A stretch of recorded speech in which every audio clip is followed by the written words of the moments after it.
Në një protestë simbolike por të vendosur, qytetarë, përfaqësues të pushtetit vendor dhe deputet nga Ulqini kanë dërguar një mesazh qeverisë së Malit të Zi dhe investitorëve të huaj, se për të ardhmen e këtij qyteti nuk vendoset pa vullnetin e komunitetit. Bllokimi i rrugëve kryesore drejt Ulqinit, në pikën kufitare në Sugubin dhe në magjistralen Ulqin-Tivar, në prag të sezonit turistik, nuk është veçse një alarm. Qyteti po reagon kundër një projekti investimi që sipas tyre rrezikon të shes plazhin e madh dhe tokën më të vlefshme të zonës për interesa të huaja pa konsultim me banorët. Kryetari i komunës së Ulqinit, Genci Nemanbegu, theksoi se toka nuk është në shitje për 100 vjet, pa vullnetin e popullit. Deputeti Mehmet Zenka paralajmëroi për pasojat katastrofike të zhvendosjes demografike dhe falimentimit të kapitalit lokal. Ju falemderit qytetarë që vazhdimisht përkrahni aktivitetet që i bëjmë në mbrojtjen e pasurisë tonë. Sot me 2 akte simbolike, me ndalimin e qarkullimit në rrugën Ulqin-Tivar dhe Shkodër-Ulqin, jemi duke i treguar investitorëve të mundshëm që nuk mundet pa vullnetin tonë. Ne gjithë subjektet politike, qytetarët jemi unik, që toka jonë nuk është në shitje për 100 vjet, pasi që jemi në prag të sezonit turistik, si veçërisje vendore, si biznise, si njerëz jemi të interesuar që sezoni turistik na kalojnë sa më mirë.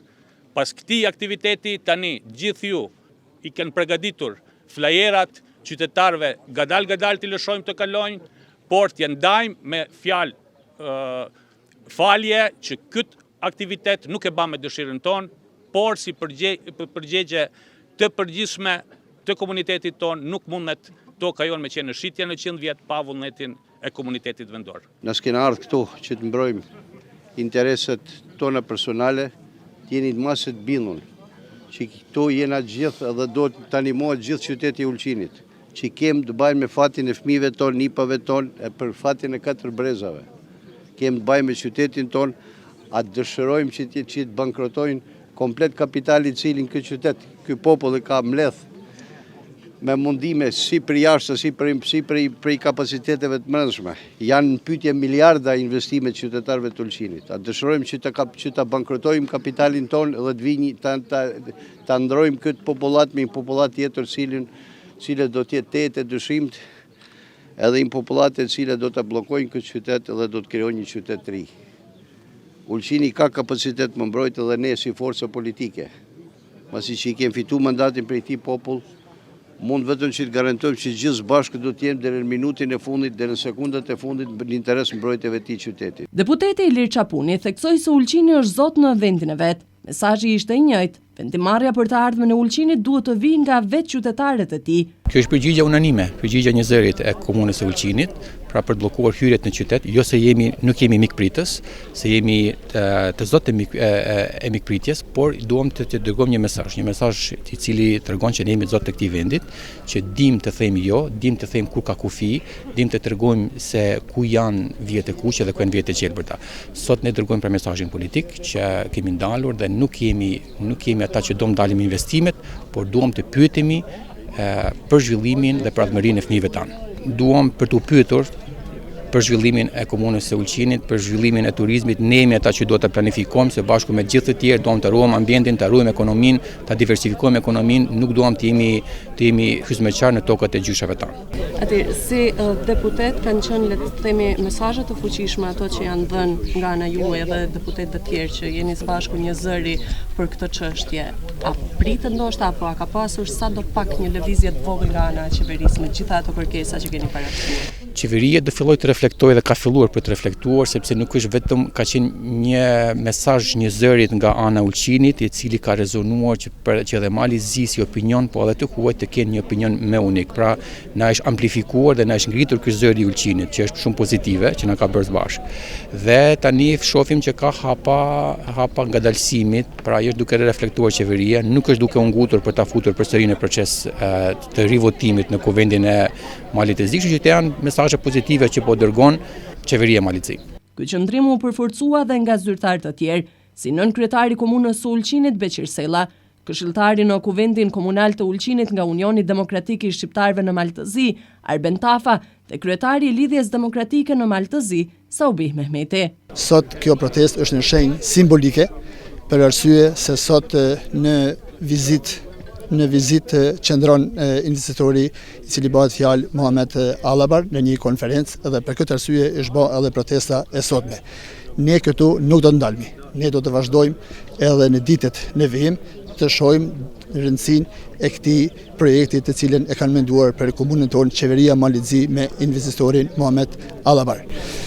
Pse jemi pikërisht edhe tek pika kufitare sot? Ne këtu jemi sot për arsye se duhet të tregojmë edhe vendeve fshinje, vendeve të Ballkanit, të cilën duhen të merren edhe ato duhet të na ndihmojnë në këtë pikë, sepse Ulqini nuk është në shitje. Plazhi i madh nuk është në shitje. Jo se komuna e Ulqinit nuk i pranon investimet, i pranon investimet, por investimet të cilat vijnë në mënyrë të rregullt, të cilën duhet të flitet së parit me komunën e Ulqinit dhe pastaj të vazhdohet në betejë tjera. Siç e shihni edhe një herë e tregojmë këtë se jena unik më shumë se kurrë. Do të thonë një zëri do ta mbrojmë plazhin e madh se nuk bën. Ne dona të marrën amend si një gjeneratë e cilat do të bëjnë hapin që ta ruaj trashëgimin për gjeneratët që vijnë pas nesh. Sepse nëse tash lëshojmë pe, ja kena jap për 100 vjet ose për mot, domethënë një pjesë më të bukur të Ulqinit dikujt i cili do ta menaxhoj sipas shefit, sepse ky kryeministër themi ashtu, domethënë nëse aprovon edhe një herë këtë ligj në Kuvendin e Malizi, nuk ka të bëjë vetëm me Ulqinin. Ai kanë dorë komplet malin e zi dhe ku ti teket aty, pastaj mund të vendosi të mirën publike ta përcaktoj vetëm ai. Kështu që ne duhet i themi stop, sepse vetëm në bashkëbisedim, në komunikim me bashkësitë lokale mund të arrihet deri te një si themi investime të mirëfillta që do të jenë për të mirë edhe të qytetarëve edhe të Malizit në përgjithësi. Por nëse e bën në këtë formë, ai do të tregojë se është një si themi një imperator i cili do të bëhet si doj ai në këtë Malzi. Ne këtë nuk duhet të lejojmë. Më merr mendje që janë duke menduar, domethënë janë lëkundur paksa mendimet e tyre që janë 100% për këtë ligj, por do të shohim se ne duhet të kalkulojmë atë se do të aprovohet edhe një herë, gjë që nuk duhet të lejojmë as pak që të ndodhë në Kuvendin e Malizi. Të bëjmë presion ndaj çdo këshilltari që është mujtë, në çdo opsioni të politik i cili e ka përkrah herën e parë. Kështu që shpresojmë që kësaj herë do të mendojnë për s'dytit dhe nuk do të votojnë. Unë mendoj se ka kaluar koha e deklaratave dhe është momenti që të kyçemi drejt për drejt në aksionin për mbrojtjen e qytetit tonë, për mbrojtjen e plazhit të Shtojit, e cila është hapësira më vitale e Ulqinit dhe e cila ka garantuar dhe garanton të ardhmen e begat të pasardhësve tanë me gjenerata dhe me shekuj.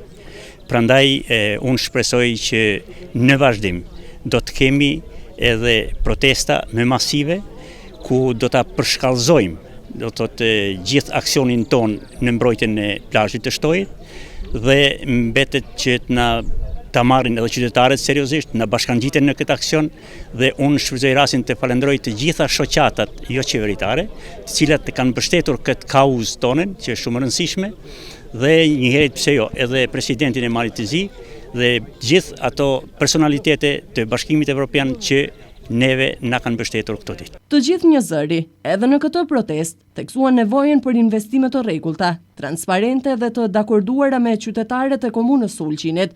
Në të njëjtën kohë, ata bën thirrje për përshkallëzim të aksioneve, nëse zëri i qytetarëve nuk dëgjohet, duke paralajmëruar se mos respektimi i vullnetit lokal përbën një rrezik për funksionimin demokratik të vetë shtetit.